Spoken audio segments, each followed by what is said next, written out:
frogs can't swallow with their eyes open. I don't have anything too clever to say, so. Test. Testing out the podcast. There's a thing, and it seems like it's a thing, but I don't know.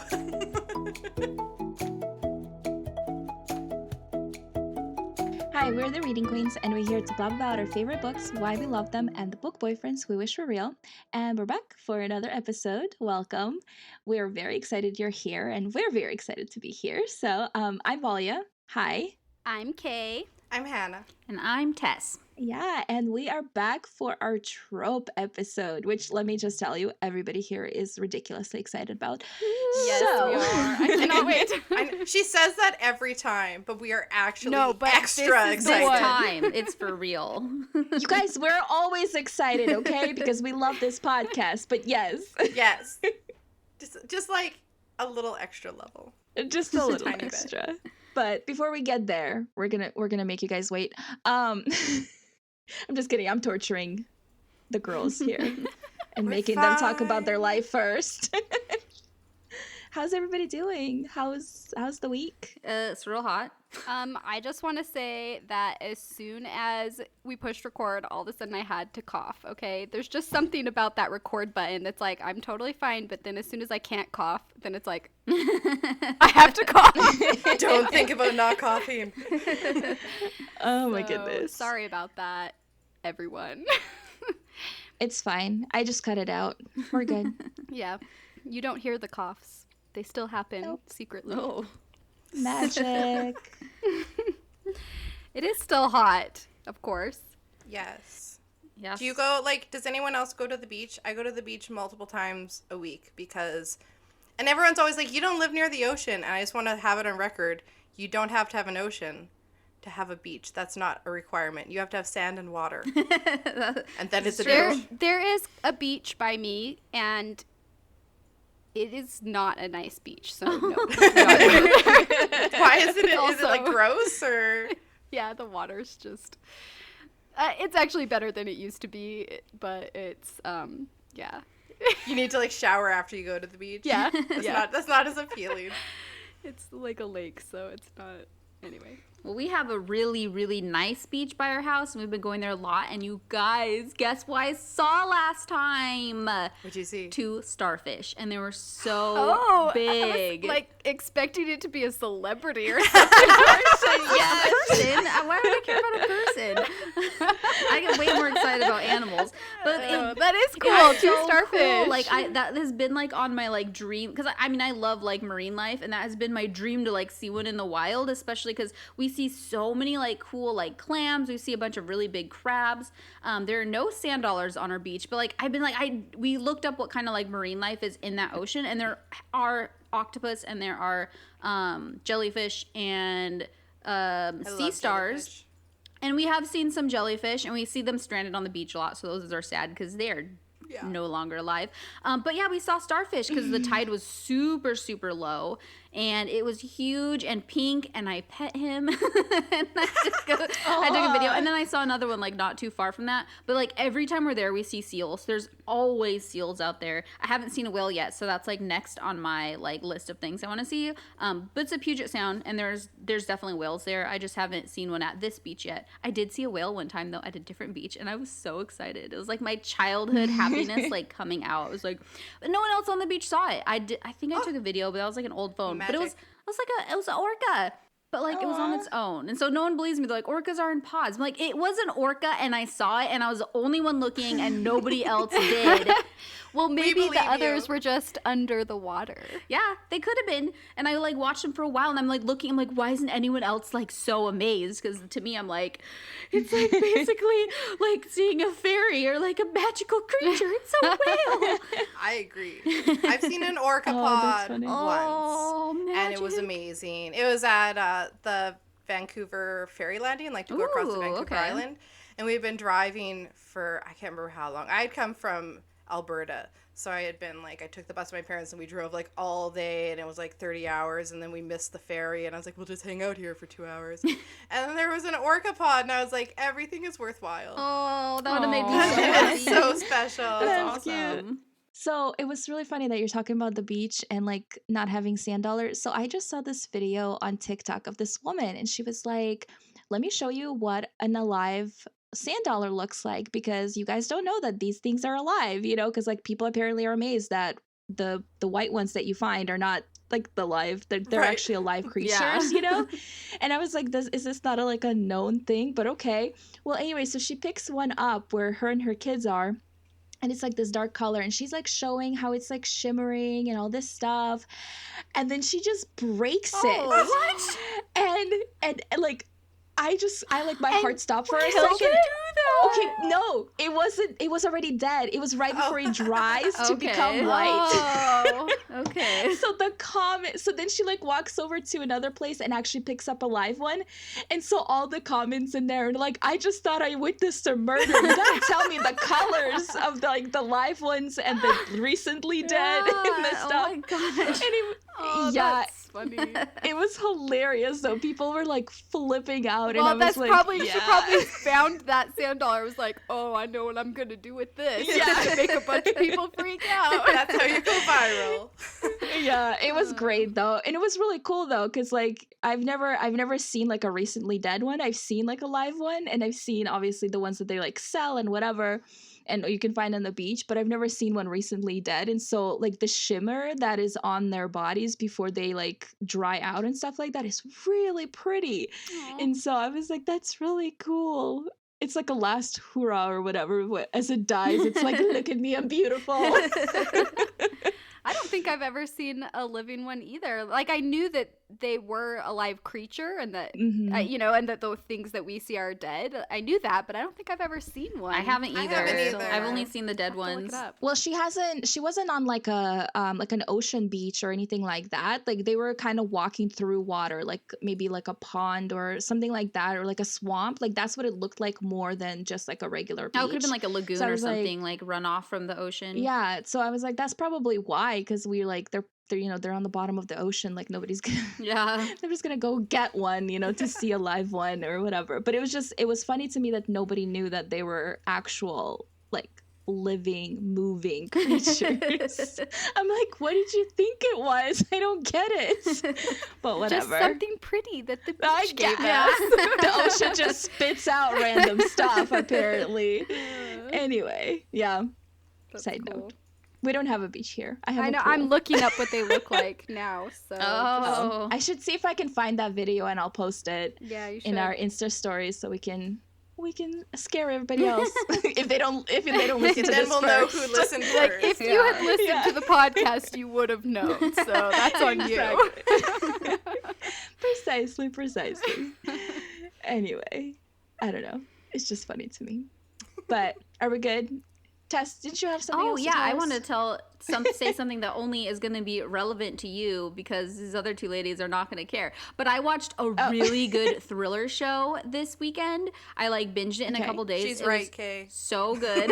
Yeah, Kay's not the other even two are gonna listening. tune out now. I'm not even listening. Sorry. Anyways. I don't like scary things. Okay. It honestly wasn't like that scary. It was a little more mystery, but it did have some darker and grim content. But it's called Tell Me Your Secrets, and I think it was an Amazon original. I get it confused It between sounds what I familiar. watch on HBO. But yeah, it was Amazon original, but it was so good. Like I love thriller shows, but this one was just like I did predict the ending about like 2 episodes before it happened, which was fun. I don't like when I predict it too early, but when I predict it and we're closer then, I'm like, okay, this is gonna be rewarding.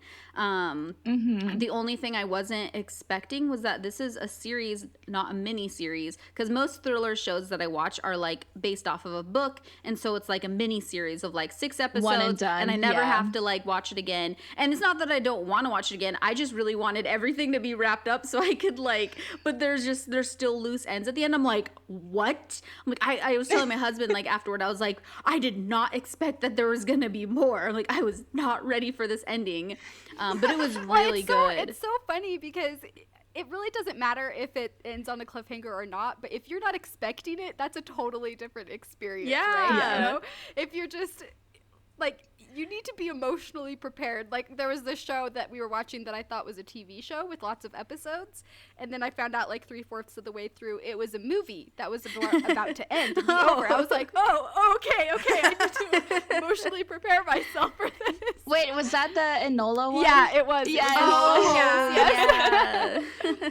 which I love. It has really almost good. like a I've seen show feel to it, though, Yeah. that one. It so does, yeah. I understand that. I totally thought it was just like episode 1, and setting up the I mean, story. there'll be more. So Yeah, You get Oh, an so there'll episode be once a movies. year. Yeah, exactly.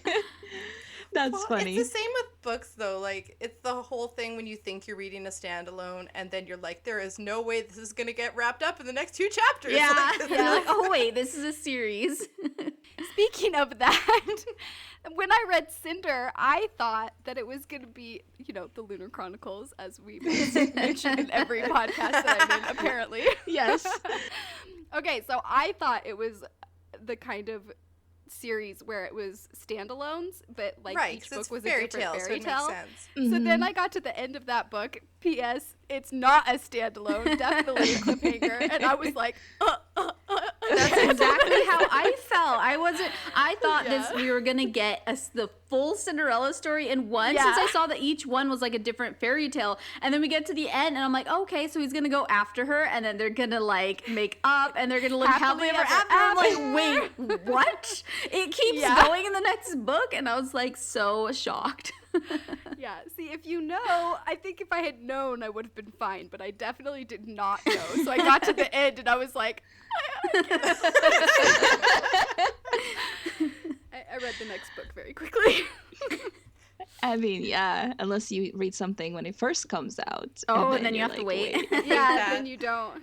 Hey, luckily, I didn't even know about it till years later. Yeah. No, I just read recently, oh my gosh, what is the name of it? The Blade of Secrets. Oh, yeah. By, Trisha Levenseller. yeah. So I have come to expect standalones from her. And this one is not. Oh, yeah. And so I was like surprised because by the time like the book was ending, I was like, wait, what? And so like probably like 2 chapters before the end, I went on Goodreads and saw I do that all the they time. have another book coming. I was It's a like, duology, come on. yeah. Yeah. Oh, is it? This one's a duology. I don't know. It might It be is. a trilogy. Are you sure? It is a duology. Well, actually, this is random. I actually met her a few months ago. yeah. And talked to okay. her in person about it, and she said it was a duology. So, Oh, I okay. mean, you never know in publishing because sometimes something's supposed to be a duology, but then gets changed to a trilogy. Yeah, that so, happens a lot. who Yeah. knows? But at least That's true. originally it was meant to be a duology. So, Oh, cool. Okay, I guess I can see that. But yeah, that ending, I was like, no. So I should wait for book 2 to come out before I read it? Yeah, you probably should wait. I mean, it wasn't like the biggest cliffhanger. Yeah, okay, biggest cliffhanger. We'll talk about the book I read for this trope. But it wasn't that bad. And I was I think it was just because I was surprised because everybody was just like, she writes standalones, blah, blah, blah. And then I well, her realized, like, first the series pirate, isn't. Yeah. Right. I was like, her pirate books are not a standalone. So I don't know who lied to me about this book. Whoever you are, I don't appreciate this. But I like it was such a fast read that I was like flying through it. And then I was like, wait, no, hold on. Anyway. That's so cool. I yeah, actually got that book expectations. signed by her, and I still Oh, haven't read it. So nice. I gotta hurry and read it. Oh, yeah. Or wait for You book can- 2 to come out. True. I would be very curious to hear what you think about it though, because it's not promoted as this and nobody ever mentions it, but there's something that comes up in it that I'm like, wait a minute. Oh, Is this what I think it Mystery. is? You know? So Now I'm we're like, very curious. That was You like know? the most vague thing you possibly I know. could have said. There's a thing, and it seems like If it's a I thing, but I don't know. I Something know, but if I happened. say anything else, like you're gonna be like prepared or whatever. Yeah, So yeah. anyway, so No, when that's you good. read it, I like having no knowledge whatsoever. I like having the cover and that's it. I don't even read blurbs Yeah. before I read Really? books. So, yeah. I like being Sometimes I read the semi-spoiled. blurbs. I feel like they give away too much. I want to discover it the way the author wanted me to discover it. I don't know. I just like reading I the guess. book. I sometimes read the blurb when I'm like a third of the way into the book if I can't figure out who the love interest is supposed to be. And I'm like, there's a romance, right? And I'll click it up and be like, oh yeah. You can just tell by the way they structure blurbs, right? Like even if they don't say it's a romance, you're like, and then they mention this character and you're like, oh, it's him. Okay, good. Perfect. I'll just keep reading. Okay, we're good. That's all I needed to know. Oh, that's true. That's funny. I have done that. Yeah. I'm trying to think if I read blurbs all the time. I don't. I read blurbs like a million times. Then I'll read them when I start the book, and I'll read them like in the middle of it.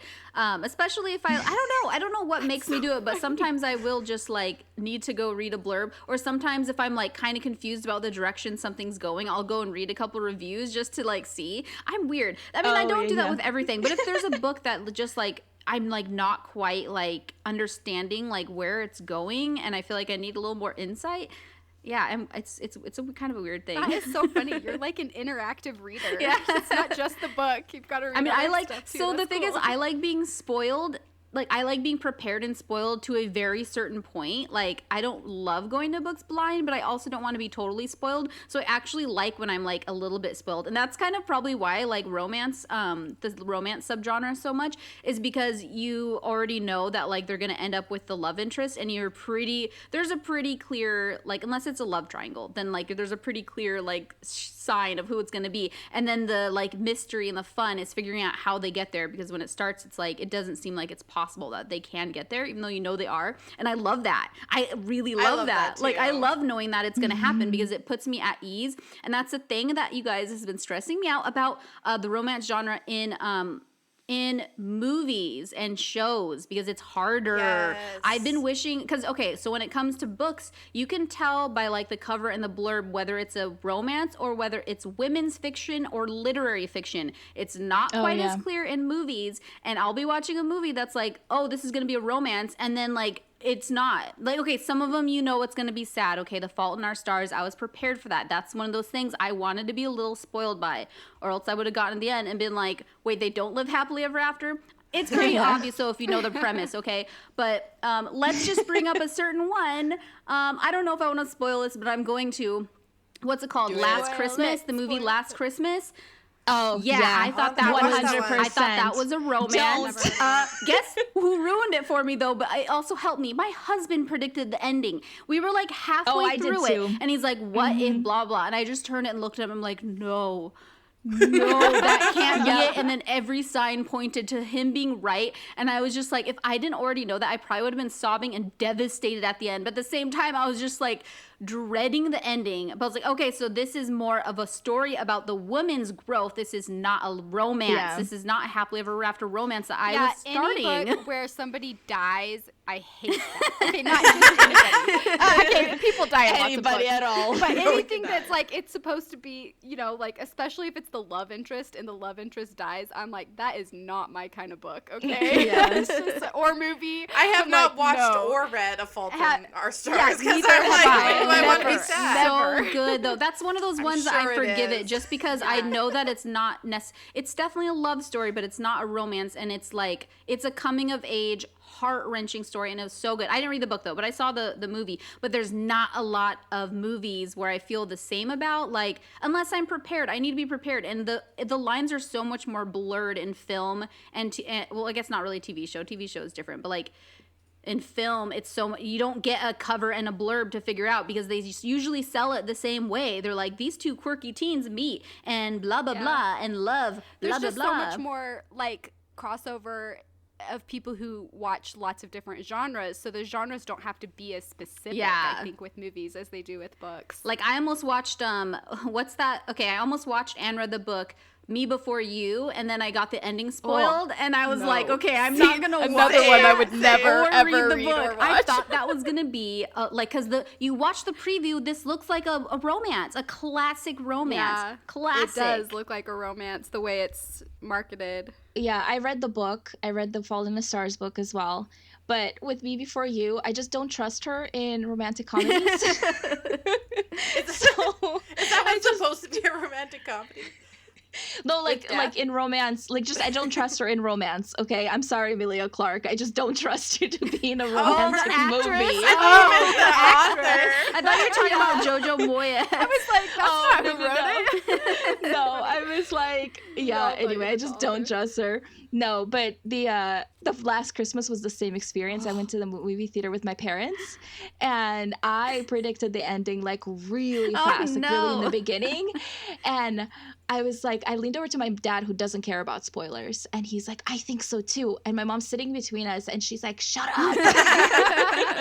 I'm like, I can't help it. But yeah, that's really funny. Well, now I'm never gonna watch it. Oh, don't. Honestly, it's good, don't. but like, it's not a romance. If you want to be like really sad and like heartwarmed and heart broke.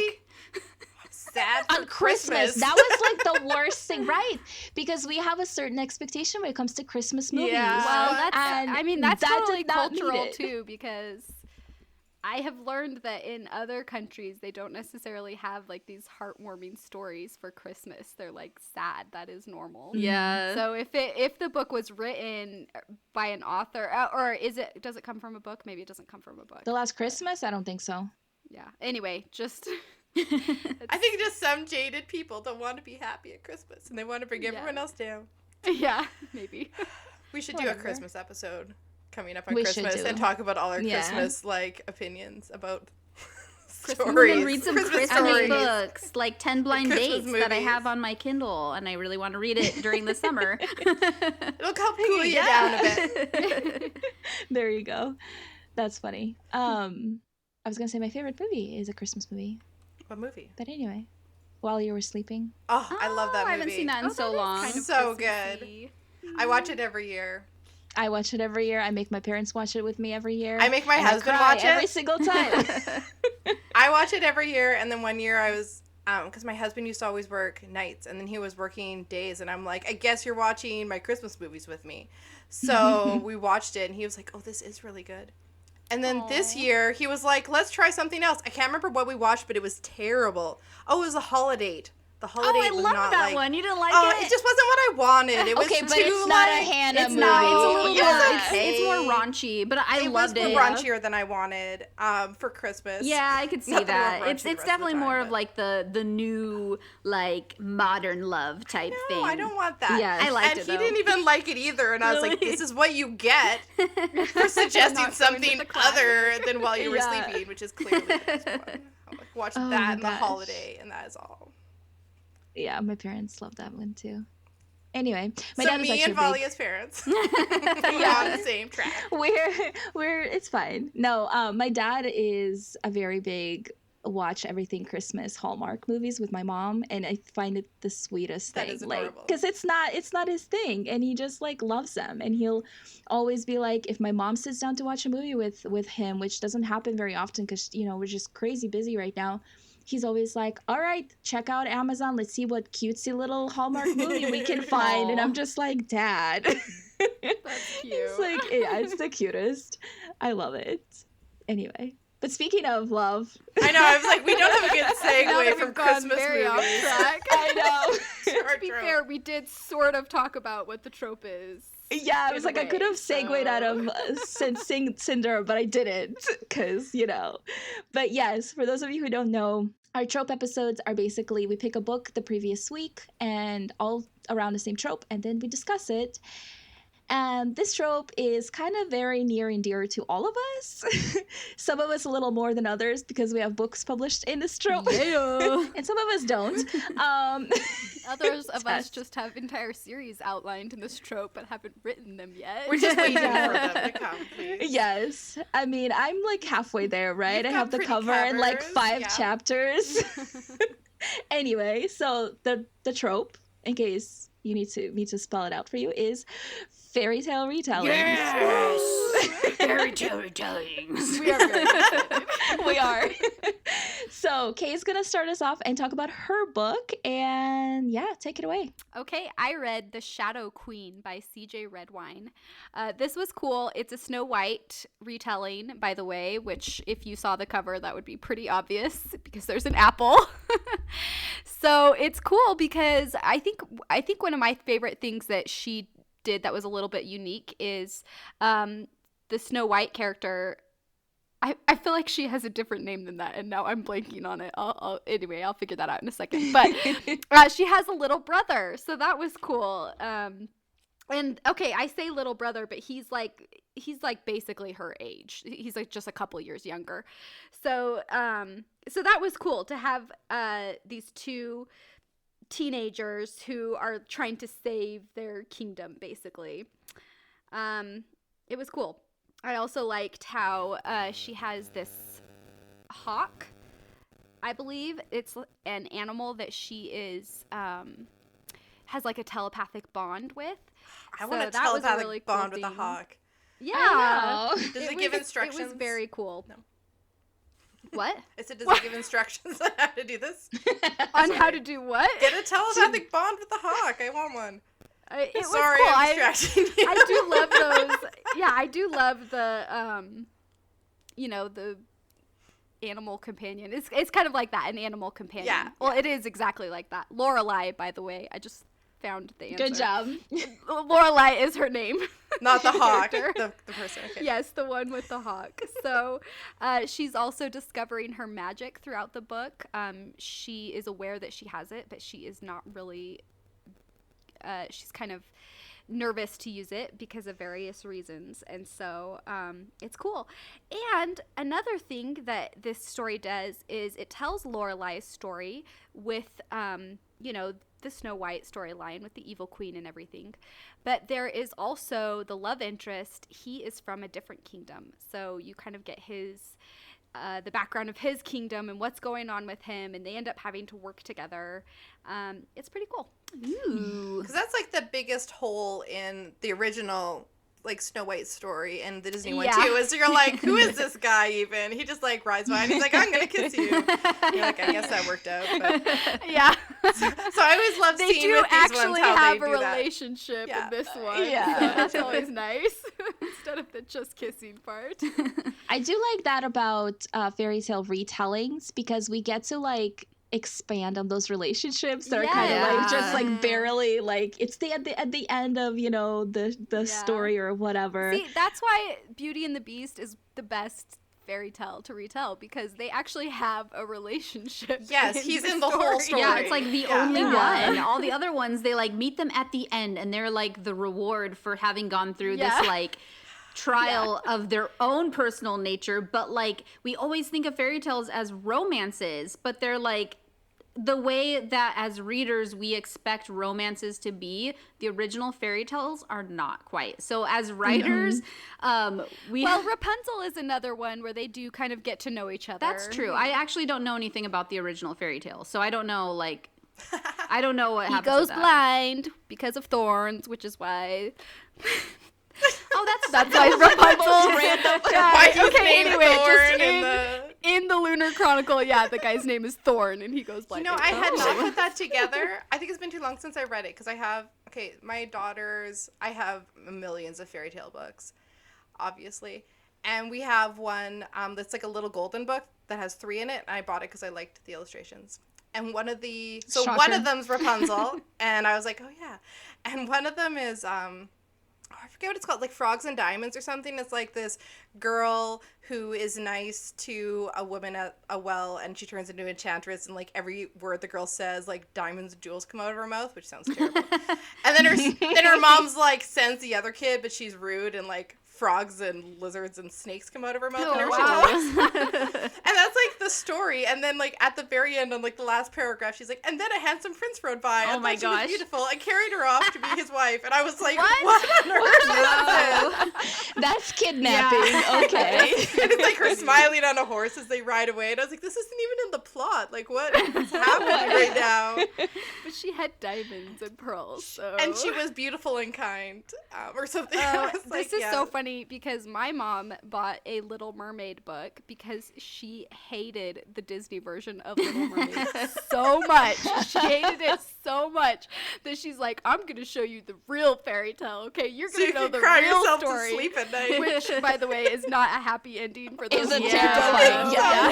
It's not a romance. It's like one of those heartbreaking stories. It does have a happy ending to some degree, but Well, just not for with the someone, romance. just not for the main character. No, the main character, she finds peace in a way, but it's just Yes. not what you want it to be. Eternal Right. peace. Anyway, And so yeah, that that's was- still my favorite fairy tale. Is it? That's it is a A little, heartbreaking yeah. one.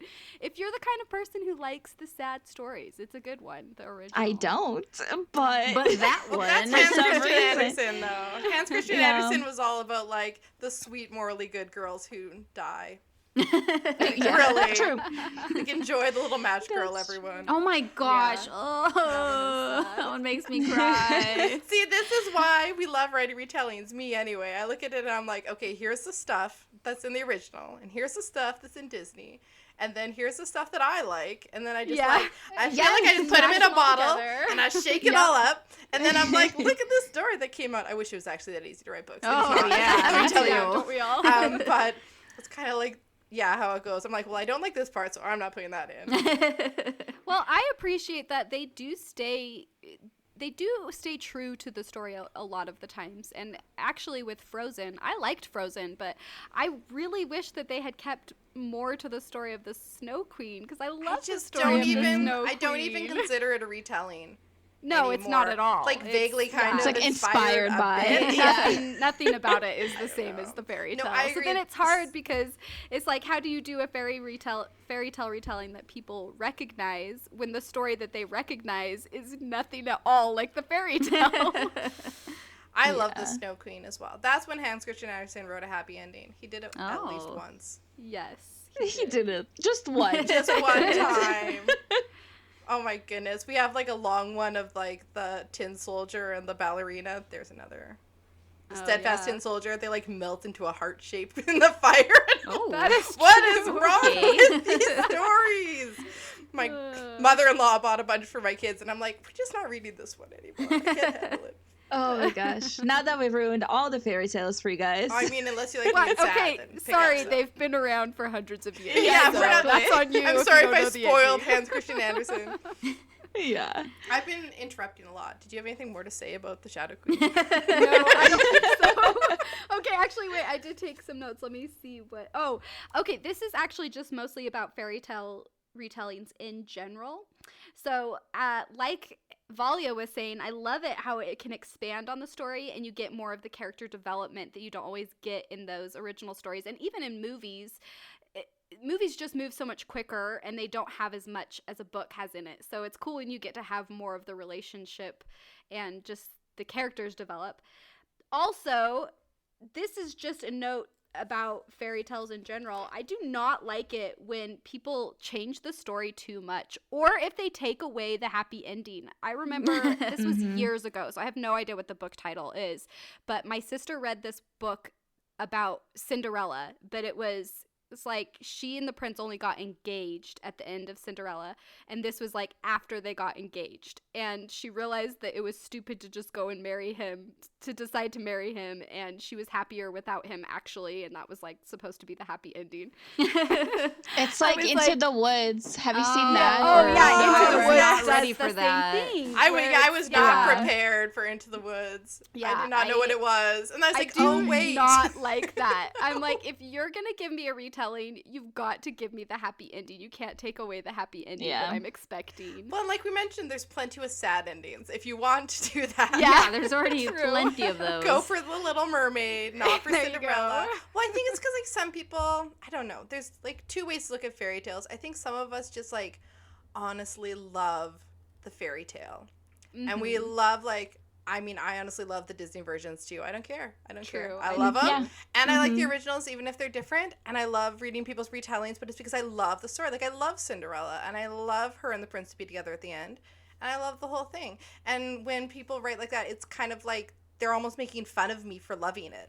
Like, Yeah. I feel like it's like Yeah, like they're too exactly. cool for the happily ever after. They have this different thing instead, and I feel a little like, oh, but But I still like thought it was that. cool. Yeah, exactly. Yeah, agreed. I have nothing to add to that. You want a complete thought? I know, that was just like perfect. Do you want to talk about your book now? Guys, I have so many feelings. We haven't mentioned it, I write fairy tale retellings. I have one novel, 2 novellas, and another novel being written, so I think about them a lot. All the time. Opinions, all the time. I write so slowly that I am all the time thinking about the book. I read Bookish and the Beast by Ashley Poston, which is the 3rd of her Once Upon a Con series, and Geekerella is one of my favorites, but we already talked about Geekerella, and I haven't read the middle one, so you don't have to, I guess. They stand on their own. It's just kind of like there's characters, you're like, those characters got together, and you missed it, and you're like, okay. It is modern. It's a contemporary. There's no magic. And her world, like, she kind of built this world that's like our world with all of our geeky things, but then there's like a complete fandom that she invented for these books called Starfield. So it's like there's Star Trek and Star Wars and Battlestar Galactica and Starfield. And everyone loves it just as much, and it has cons and cosplayers and fanfics and like the whole gamut of stuff. So her characters are always big Starfield fans because this is what she came up with. And this one is about a girl who, it's actually quite Disney, which is funny because it's contemporary. So there's like this castle-y house, and she goes into it because she was chasing this dog that she wanted to make sure this dog was okay, and there's this whole thing, and she comes across this library and she finds this book that was her mother's favorite book, and her mother had passed away, and it's like a Starfield like tie-in novel, like, you know how Star Trek has like a million books to go with it in Star Wars, so these are like the Starfield books, and she pulls it out and she's looking at it, and then I can't remember how, but she gets startled by this guy and falls in the pool with the book. And the book was a first edition. Oh, no. Very expensive, like worth $1,500 book. And now it's ruined. So, I'm sorry, there's a pool in the library? I know. This is what I'm trying to remember how they get around in there. It's all in the house. So it's like not in the library. Like she like wanders it. Maybe she hears a sound. I don't remember. Oh, okay. There's like this Sorry, there's a gap continue. in my memory. But she goes library to pool. It turns out that the guy who knocked her into the pool is the actor who's like this bad boy actor who's playing the villain in the upcoming Starfield movie. He's like the Kylo Ren. And he's been sent by his parents to live in this like little small town till all sorts of drama dies down because he's had too much drama and gone to too much tabloid trouble. And they're like, just hide out there till the movie comes out because they're afraid that it'll affect the movie. If he gets into any more trouble, is this whole thing. So then she ends up having to work organizing the library at this house where he's staying to pay back the money that she owes for wrecking this book. So this is like how she's not like trapped at the castle, but she has to go there every day after school. Like organize these books, and he's kind of a like whiny, spoiled bad boy, and then, you know, they slowly like become better people, and there's a homecoming dance instead of a ball coming up, and there's a Gaston character who keeps thinking she wants to go to the dance with him and she does not, and this whole thing, it's very cute. I think I liked Geekerella a little bit better. Geekerella actually made me cry in a good way, because it was so geeky, and like the finale of it was so like I felt so seen, but also it was romantic. I was like, this, like I was a huge geek growing up, and I was a massive Star Trek fan and all that. So I'm like, I can understand how fandoms can have like really important places in people's hearts, and I feel like she gets that, right? Yeah. So I love that about them. And this one does have that as well, but because it's kind of like more all in this little small town, it's like a little less. It's got a different feel. It's got a little more small town romance YA feel. But I recommend it. I don't actually read a lot of YA contemporary romances because sometimes I just like, I don't know, I'm kind of done with high school, maybe? I read adult contemporary romance and I read YA fantasy, but I don't love a lot of YA contemporary. But I do love these, and I think it is that geekiness just like reminds me of my own geeky youth. Oh, that's cute. That sounds like a good premise. I loved Geekerella, so now I want to add this one to my list and read that too. It is pretty fun. And it was funny to see all the ways they tried to weave I think there were roses Beauty and the involved. Beast. Yeah, the Beauty and the Beast. Like little thing subtle into it. ways. And in general, I'm kind of like, I don't know if we need it to be so Disney, but because it was contemporary, I think it kind of worked to have the Gaston character and all these other things, because you don't have like a curse or like stuff like that to work around. You kind of needed the other elements to add a bit of drama to the series. That makes sense. That's so fun though, like to see just basically an outline of a fairy tale, right? And then just like see how it can be adapted into different genres and different storytellings and stuff like that. And like you guys know, well, Hannah knows, I've been like looking to read a lot of fairy tale retellings recently because I'm like in the beginning stages of writing my own. But it's like it's very interesting to see how people write like the same exact fairy tale, and it's just so different, and you're like, okay, and then you like see something and you're like, oh, okay, well that's definitely from Disney, or oh, that definitely got inspired for like the original fairy tale, you know what I mean? Like they just it's like you said, like you pick and choose and whatever, and you put it into this outline and stuff, but because every writer is like different, then you get like their interpretation of it, so it's like such a fun thing. I always laugh because me and Tessonja have both written a Beauty and the Beast retelling, and we both write young adult and we both write fae.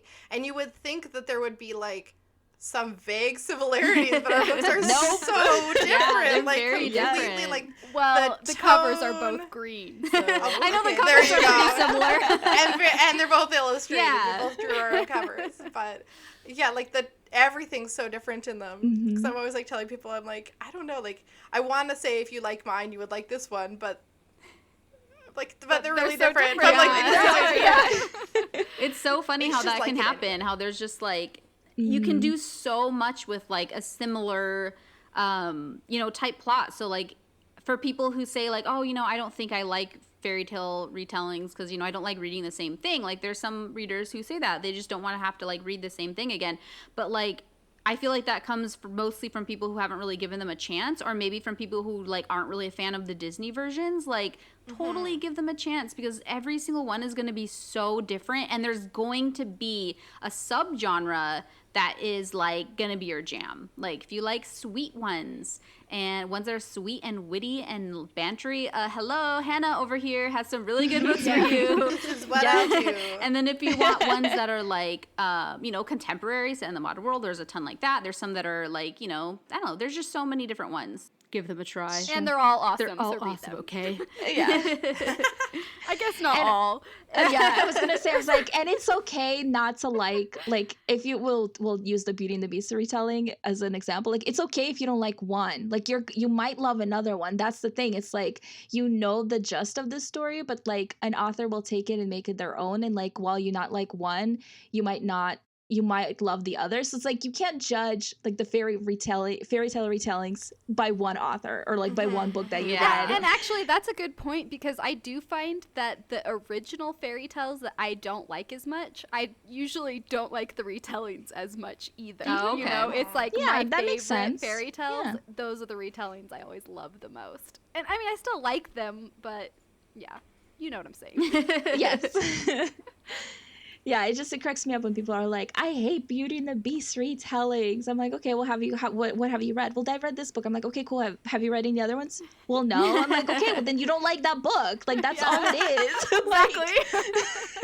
It's not the whole. Yeah. Anyway, I'm like little tangent there, but carry on. Tess, you want to tell us about your book? Yeah, so I read House of Salt and Sorrows by Erin A. Craig, and this is a 12 Dancing Princesses retelling. And I read one other one before, like many, many years ago, so it was really cool to see how this one was going to compare, because this one has like a little bit of like gothic, a little bit of horror, a little bit of thriller vibes in it. And so the premise of this one is that there are 12 daughters. The main character, her name is Annalie. And I listened to this one on audiobook, and I really like the audiobook version. But you open up this story meeting Annalie, and one of her sisters has just died. And this is the fourth sister, if I'm remembering correctly, that has died. And there were 12 sisters at one point. and their mother also died. So and they're kind of talking about how like people kind of talk about them behind their back, like they're cursed, and that they've just been in mourning. So this is a fantasy book, and the time period feels a little Victorian, maybe a little Edwardian, which is my favorite fantasy, either inspired by or historical fantasy. Like those are my favorite. Those are my favorite time periods. Which is why I write in them. I was gonna say, you also like that. That's what it's inspired by. I'm not a historical writer, but I do like to write inspired by the Victorian era. It's just so great. So this one had those same feels. So as soon as I realized that, I was like, oh, I chose a good one. Because, they're talking about social seasons. They've just been in mourning for so long because they've just had one tragedy after another. And their father just got remarried and she's pregnant. And so they're getting a little bit of like maybe pressure from the stepmother to, come out of mourning earlier than what is normally appropriate, because for that time period, you're supposed to be in mourning. There's expectations for the amount of time you need. You can't go to parties. You can't come out to society. You can't wear anything but black. And it's a long time. I think it's like a year. Yeah, like for the first 6 months, there's certain things, and then for the next 6 months, there's like another certain things, and then so there's some expectations. So it's been years. It's been like so long. 5 years or something like that. And so, when they come out of mourning, something else has happened. And these girls are all young, and they're all in the age where they should be out partying and finding husbands. Like, by partying, I mean going to balls and dinners, not, at a rave or anything. Looking longingly across the room at someone. Courting. Touching their gloved hand. Yes, a nice courtship. So, you kind of feel for them because, and all the sisters have different opinions. Annalie is a little bit more on the conservative side, like we should be mourning our sisters, but then the other one's the older one, she's like, I want to go out and get a husband, like we should be, why are we still mourning, like this just keeps happening. And then so what we also first learn is that the first 3 deaths of the sisters were pretty obvious how they happened, and there was nothing really like super mysterious about them, but the 4th sister, the one that we open up at her funeral, there were mysterious conditions that aren't super clear. And from there, you start to get that mystery, gothic horror feel to it. And then it starts to get a little more like haunty. There's some like haunting feelings. And you can tell it's built in from the start. People are talking about how the sisters are cursed. And then when it starts to get a little bit more into that 12 Dancing Princesses feel to it, is they find a portal that takes them to other places, and they get to go out dancing, and that's when it all starts. They have the shoes just like the original, where their father buys them all these beautiful dancing slippers, and eventually he realizes that they're getting worn out like every night, and he can't figure out why. I will say that it gets really trippy. You do start to, there are some things where you start to see that there's like these hauntings, but then you're like, is it real or is it not real? Is this all in her head? And it does get pretty trippy at some point where I'm just like, what is actually happening? It was really good. I wasn't really sure what to expect because it is, a fantasy, because there is a portal and there are supernatural creatures. I think it's more gods though, but it does feel very fae. So I knew there was a fantasy element. So whereas like you're reading a normal horror story, you expect it to all be explained away and for it to be like rational. Or if it's like supernatural, you're like, okay, there probably are actually ghosts. But since this is a fantasy blending the supernatural and the like gothic horror, I didn't really know where it was going to go. So I'm like, okay, is all this going to be explained away? Were these not actually ghosts? Or is it going to be this like super happy, exciting like ending where no one actually died? They were just, I'm not going to give my theories away because some of them are wrong.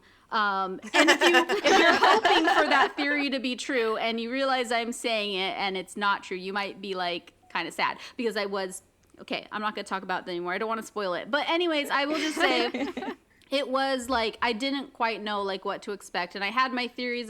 There's a romance, there's a guy, but then I'm like, oh, but like, is he the bad guy? Like, cause it was fun. I do want to give the warning though that, there are, for people who don't like darker books and don't really like the horror aspect, people do die in this. I will say that it's not something where at the end, like, none of it ever happened.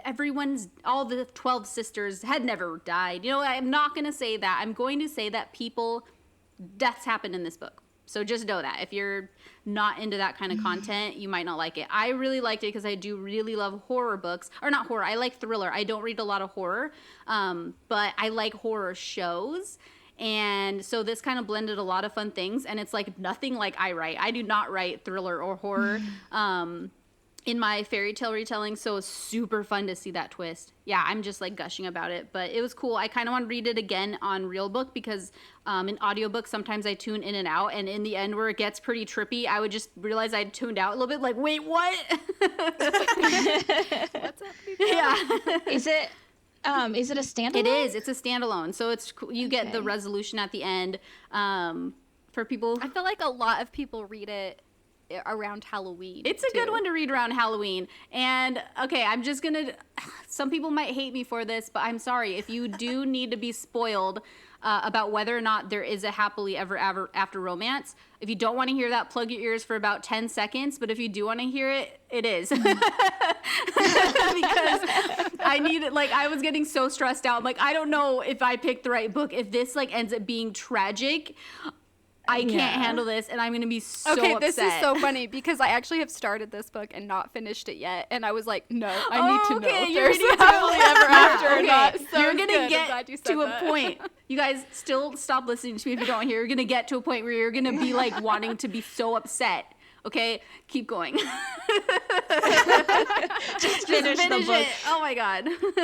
That's so funny though, because I have that book and I've had it basically since it came out, and I think it was in one of like the boxes that I was subscribing at the time, and it came in, and like I didn't get any of that from the cover and the blurb. I don't know. So like that sounds way more like my book. Yeah, no, you cover like looks it. so much more like a pirate. I thought it was going to be Little Mermaid because someone said it was a fairy tale retelling, and then I was like, oh, okay, and I looked at like Little Mermaid or Pirates or something like that. Yeah, and it was like, and then I was like, wait, this is.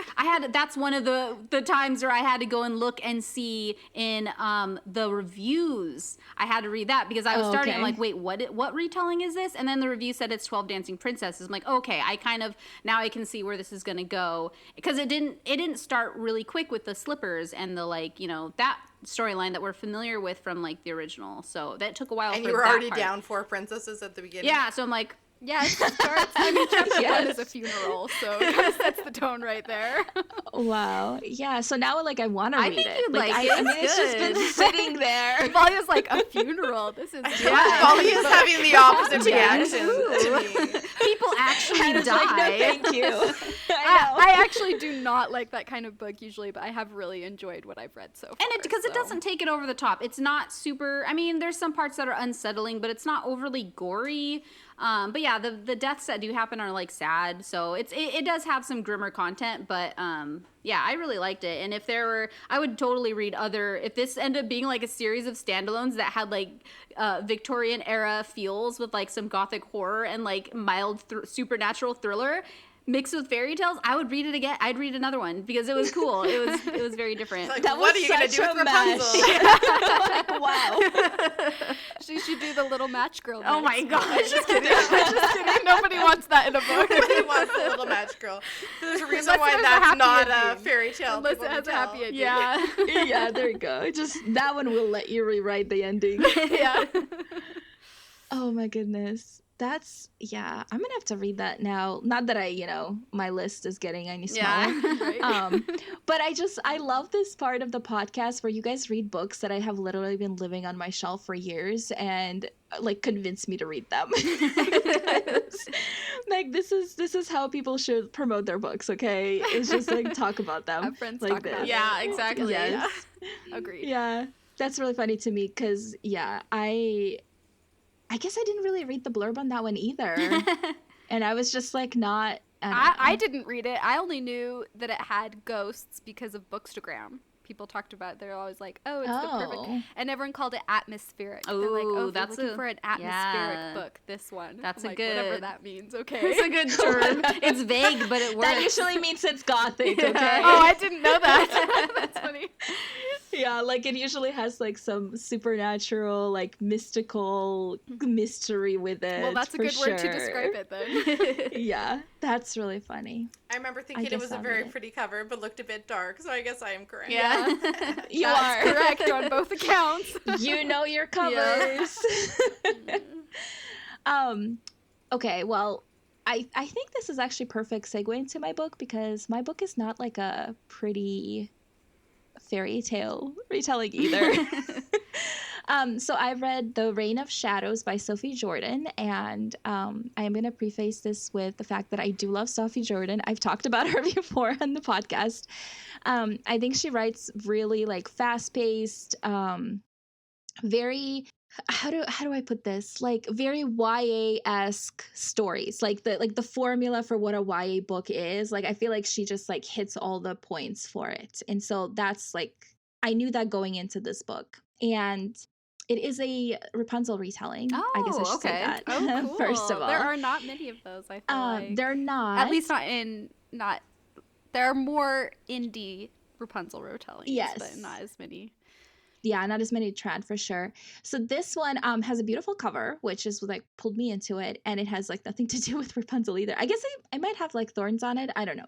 But basically it's a story of Luna, and 17 years ago in this world, an eclipse happened and it like sent the whole kingdom into darkness, perpetual darkness. And then there's like maybe like 1 hour of the day where it's kind of tiny bit of light. And so like if you're traveling or if you're doing anything, like that's the time that you do anything. And during the chaos of like the eclipse, the even chancellor murdered the king and the queen of this kingdom and like took the throne. And so Luna is a lost princess, and she's been in hiding in this tower since then. So like she's basically grew up in it this whole time. And everybody thinks that she's dead, and that's how she survives basically. And so she has like a caretaker that lives with her. This is a spoiler that is not in the summary for the book, but it's like with within the first like 10 to 20% of the book, I think. And I can't like talk about this book without spoiling this part. So if you don't want to know anything about The Reign of Shadows, just skip to the end of this episode. But basically Luna is not only the lost princess living in this blackened world, but she is a blind. So she's basically had to grow up in this tower, and this world has these creatures that come out during the night, which is perpetual, so all the time. They're called the Dwellers, and they're kind of like I don't know what they are per se. I thought they were kind of like maybe like zombie-esque creatures, but I don't think they are, but they're terrible, right? And you don't want to be out where they can get to you. And so it helps that they live in the tower. So anyway, that's like the setup of her life, and she obviously just wants to get out of the tower because, I mean, why would you want to live in the tower? But she meets a archer that like comes through basically where she's at, and then the tower is attacked, and then she escapes with this mysterious archer that comes in. And yeah, so like then it's like just their story, like trying to make it through this darkened land. And they're in the forest too, so it's like it's not just that it's perpetual darkness, but it's like there's creatures and there's like all these dangers and blah blah blah, and there's like secrets and all that good young adult jazz that we love so much. So, and I really loved it. I thought it was really, really fast paced. And I also have to say that I love that Sophie's characters, like the main character, is always just a little bit young. Like when you meet a 17-year-old kid in a lot of young adult fiction, they act like an adult. Like they can handle everything. They're like whatever. And I love that. But sometimes I love that they're not. Like for Luna, like she meets this guy she can't see, and as they're like trying to run for their lives, she's just like, but I just want to know what he looks like. Like, is he handsome? Like, and it's just such a girl thing that like, especially like a teenage girl thing, that I just like love that. I love that like she like brings in those like you know, and I know like some people just really hate that, so they're like, oh my gosh, she just like sounds so young, and why is she thinking about Then like don't what he read young looks adult. like? Yeah, I know. exactly. I'm like, just get out of here. I don't Go read get. No, adult. anyway. Go find your own genre. Yeah. Anyway, so I really like that. So it is kind of darker, obviously, because she has to struggle with like being blind, and then she lives in this world where there's like these creatures that are not kind to anybody. And you know, she meets this boy that just kind of changes everything that she like knows about the world. And there is a huge cliffhanger at the end of book one. Oh. I have to tell people that because Oh. it's big, and it's only a duology, so like both books are out. You can pick up book 2 and read it, which I highly suggest if you're gonna read this book to do that. But yeah, I just really loved it, and I love that it was a Rapunzel retelling, and I haven't read one in a really, really long time, and it just, I don't know, it was well written, and I liked that it was a little bit more darker than I would have like expect, because you know, like, okay, everybody, when I say Rapunzel retelling, everybody goes to Tangled, like 100%. Like I don't think anybody knows that there's ever any other Rapunzel retelling out there. Many, as we said. Right. There's Crest. Yeah, which, yeah, it makes sense, but like, but that's okay. But you have to Tangled. That's like the fluffy, happy, Super whatever. sweet. Yeah. Yeah. It's a very sweet And story. then, yeah, and so then like Not Reign dark. of Shadows is not that. That was funny. But That's I so like interesting that she made the Rapunzel blind, though, instead of the prince. Although I guess he's not a prince in this, it sounds like. Yeah, I mean, obviously you don't know anything about him. Like there's secrets that he's keeping as well, and then she finds out stuff about herself. Like, yeah, you don't know. We'll have to read to find out. Okay. Yep. And that's funny too because she's not a princess in the original either. Like she marries a prince, so that's interesting because we're so used to Rapunzel, Her being the Tangled, princess. where she is the princess, but that's not how it is in the original. So that's interesting. That's cool. Yeah, so I just really like that. I really like that it was like a different take on it, and it was like a little bit darker. Is there any lettuce? That's what I have to know about the Rapunzel retelling. Or radishes or Radishes, greenery. yes. I mean, they live in the world of darkness. But what do they eat? They gotta eat something. So they don't do. use How do you lettuce raise to crops in save the her world of mother's life, and then she dies anyway. Nothing like that. Yeah, no. No, I'm trying to think. I feel like there are, like, it is really cool to see Luna, the main character, being blind and still being able to do everything. Like, she has lived with this her whole life, and so she has, like, you know, figured out how to do everything. Like, she takes care of like the garden, she takes care of like the chopping of the wood, she takes care of this, she takes care of that, you know what I mean? Like, it's really cool to see her taking care of all these things while being blind, and having to like figure out, you know, how to live in already a dark world full of dangers that she can't see, because obviously, like, you know, people who are blind, like, they have really good hearing, they have other senses that are heightened and stuff, but seeing this in another sense, because it's like a fairy tale we know.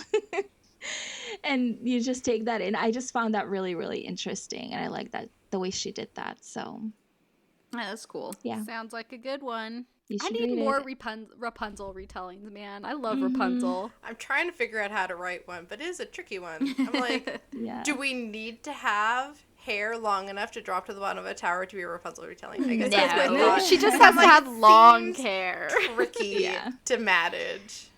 That's funny. It's funny though, because my very first take on a fairy tale retelling, that like a half finished draft that I have sitting in my folder, is a Rapunzel retelling. nice. Oh, But it that's has funny. dragons in it. Ooh. Everything's better with dragons in it. I remember. I I know. remember you telling us that. Yeah, that's like my one thing, which is like the most random. Like, everybody always, my mom was like, aren't you going to do a Little Mermaid one? I was like, no, I just wanted to do a Rapunzel one. Like, I don't always love understand. it too.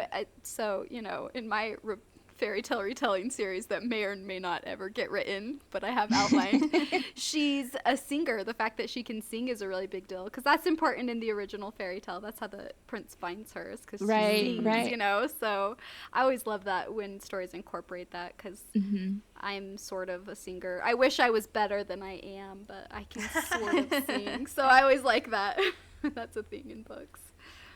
I'm just tucking this all away. I'm like, sooner or later, I'll probably get to Rapunzel. I have an idea of how to tie it in. So write it perfectly just for me, the way that I like it. My gosh. Or you could write your own book so that we can read it. Exactly. I think Kay would be really good at fairy tale retellings. so. I would read that. I Yeah. would I choose- love do it. them so much. I just need I to do it know. someday. I will You do. someday. You do. Next series. Not the next series. Not the next series, the one after that. Next series after next. I You'll still have probably get to it while I'm still Several writing at series the rate I go. planned. It's probably gonna be. Who knows? Hannah's over when? here still like not there. You guys should see her disappointed her with me head. right Yeah. now. I'm like, okay, come on now. I have too many other series I have to write first. She says she loves fairy tales, but does she read? You'll believe Prove it. When you see it. huh? We're waiting to find out. Oh my gosh. Yeah, but I just, like I said, I love fairy tale retellings. I'm really glad we did this trope just because, like, it's so... We could talk about it for another 24 hours. For pretty nonstop, much ever, just yeah. Babe. FYI. Yeah, exactly. Yeah, we just love it. So yeah, let's talk about some recommendations that we had. Obviously, I think everybody that listens to this podcast should have already read Hanna and Tess's books, but if you haven't, this is a perfect excuse to do so. Yes. Because they're amazing and they're so different. Like I said, like just because you've had bad experiences with Beauty and the Beast once doesn't mean that you will again. Read Hanna and Tess's books.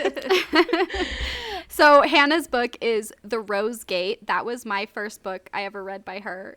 Well, I mean, It's it's the also first her one I first wrote. book she ever wrote. And I read it, so I'm cool. Anyway, it's so sweet. It's super sweet, and it's just like the cutest story. I love it so much. And then Tess's book, I feel so bad I haven't even read it, but it's called Curse of the Wolf King by Tessonja Odette.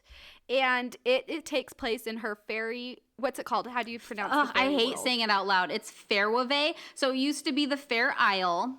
For reasons I will not spoil at the end of the Fair Isle trilogy, it is now called Fairwave. I mean, that It looks name really cool existed. written down. Yeah, it does. It looks a lot better written down. The name existed before, but now the Fair Isle is Fairwave. So that's my Fae world. That's the name of it. Yeah, so I have read her To Carve a Fae Heart, which also takes place in that same world, and that book is also excellent, but it's just not a fairy tale retelling. So this Curse of the Wolf King is a Beauty and the Beast retelling, which takes place in that same world. So that is I really have cool. read it. And Me can, too. can vouch for it being awesome. Yes. It's amazing, okay? So mine are like the sweet, I have lots of pastries and animal sidekicks and people only ever kiss in my books, and Tessonja's also are like, they're not like dark. They're still, I think, like a light, enjoyable kind of read. But she is a little steamier than me, and there's a little more angst and things going on. But it's like, pick your flavor of Beauty and the Beast you're in the mood for. Yes. That's a good. Yep. That's They're a good. both good flavors. It just depends on your mood. One of them has a little bit of jalapeno with the strawberry and the banter. Hannah, you had a series you want to I talk did have about. a series. It's a trilogy. It's called The Scarred Mage of Roseward by Sylvia Mercedes. The book one is called Thief, and it is like, it's fantasy romance, I would say, but not like, it's not heavy romance, and it's got tension but no sex in it. So it's like, it's between mine and Tessonja's books as far as heat level, if you have read them.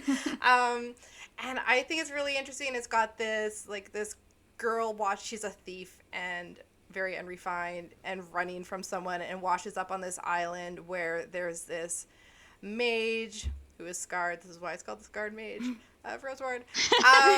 So he's, the beast character, but he is not the bad guy. The bad guy is the Rosebush. Oh. The Rose Bush. It's like, I can't even explain too much because it's you don't It find makes out until the sense. end. It makes but sense there's in the book, I'm assuming. Yeah, it's like this sentient, like, Rose Bush. rose thing. She like lures people in with her roses, and like you enter this kind of nightmare dreamscape if you're in there, and she tries to like, it's like this whole thing.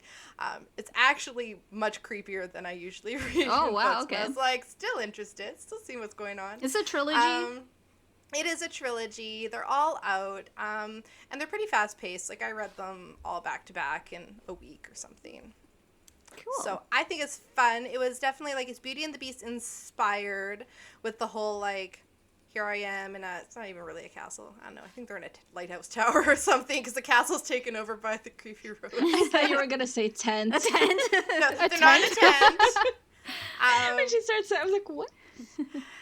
And it's cute. I enjoyed it, and also a little bit on the gothic side a bit with the manor infested by nightmarish rose creature. Ooh. So Sounds good to me. fun times. Yeah, Tess, you had one too, Yeah, right? so my recommendation is Fly with the Arrow by Sarah K.L. Wilson.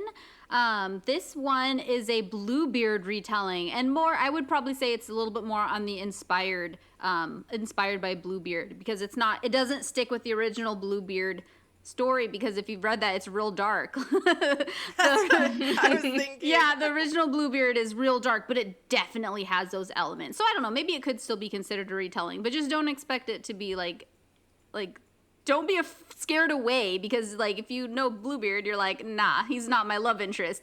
But like this Bluebeard is your love interest. I really liked it. And I think it's a trilogy, because I know the story arc is not finished by the end of book 1, and it has a bit of a cliffhanger, but it was just so good. I read it really, really fast.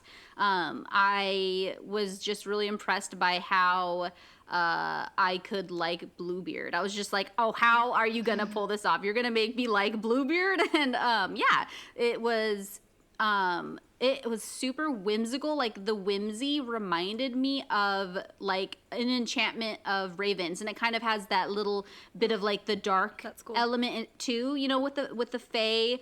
And this is like, it's like a fae series, but they're not called fae. They're called like the Widden brand.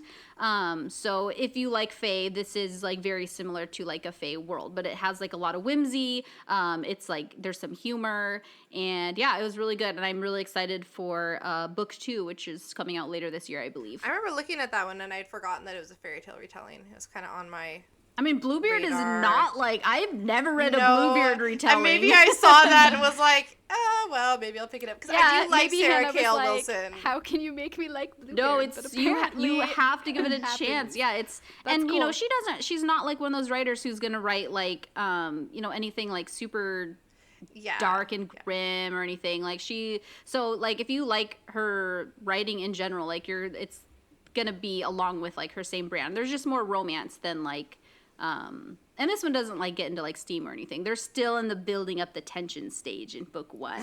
But yeah, it was really good. It's my I've only read a couple of books by her, but it's definitely my favorite. Yeah, well, if you guys ever want to check out any of these books that we talk about, we do have a bookshop page, and I leave the links in the description and everything, so you can find them easily in one place. Also, I'm Amazon Book Club for the ebooks, because I can't add those to the bookshop. So there is always a way for you guys to pick up these books, because I think you should, especially, you know, Hanna and Tess's books.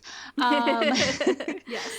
But anyway, no. Next week, Hanna and Kate actually will be back with us, joined by Joanna. But Tess is leaving us.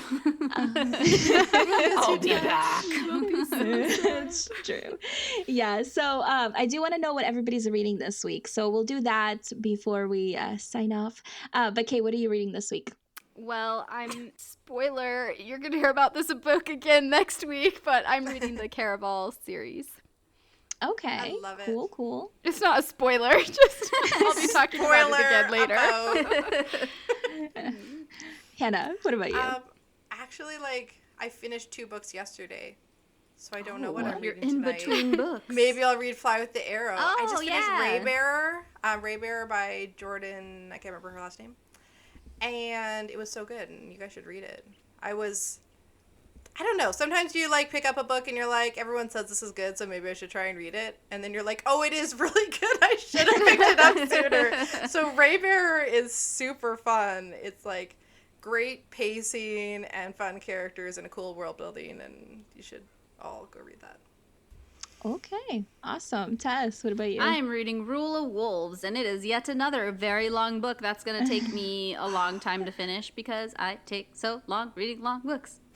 I didn't realize it was I a need long to one. read that one. I mean, it's like under 600 pages, but anything over 400 for me, I'm like, That's whoa, long. buckle up. You have to say under 600. That's long. Yeah. If it's like 400, I'm like, okay, that's good. Yeah, 400 is good for me. Anything between 4 and 5, I'm like, I'm like, okay, I will be ready Gonna to brace yourself yeah, a bit. for some reason, Yeah. I'm a lot. Oh, and okay, at least in the King of Scars duology, and I think also, I don't remember if it was like this in the other books, but her chapters are so long. For That's hard. what I mean, like hard when they're that long. yeah, like I write like, or I read like a lot faster if there's a lot of like shorter chapters. I do like, too. I'm like, You're always like, just one more exactly. chapter, one more You're like, chapter, oh, that one was more fast. chapter. I definitely have time for It's one 2 more. in the morning. And you do it forever, but if you go and you flip to the next chapter and you're like, okay, so I have 20 pages, like, should I look at my phone and read another chapter? I'm like, I'll look at my phone and read this one tomorrow. So it's different because it's like, maybe I would have read the same amount, but like the incentive is different for a long chapter book. Like, I don't know. I wonder how many people are like that. Like, King of Scars was, like, I just wanted to skip all of Nina's POV chapters. Yeah. And I've heard that Rule of Wolves is exactly the same. I actually asked someone, I'm like, can I just skip her whole plot line? And they were like, unfortunately, at the end, you need to know what happened. And I was like, dang it, I just don't care. She's so depressing. Yeah. So I've been, like, bracing myself for it because I want to read more Nikolai. Yeah, I like this one better so far. Like it's That's keeping good. my attention a little bit better than King of Scars. So I'm looking forward to reading it, or finishing it, but it's gonna take a while. I'm reading Dreams Lie Beneath by Rebecca Ross.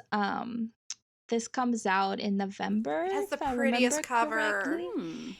Yeah, I love her books so much. So I'm like really excited about getting an early copy of it because it's like I've been wanting to read it. So I didn't want to wait till November because I'm like that. But anyway, I'm very excited. So yeah, thank you for listening to the Reading Queens. Before you go, please take a moment to leave us a review and follow us on your favorite podcast platform. And then stay tuned for next week. Happy reading. Bye. Bye.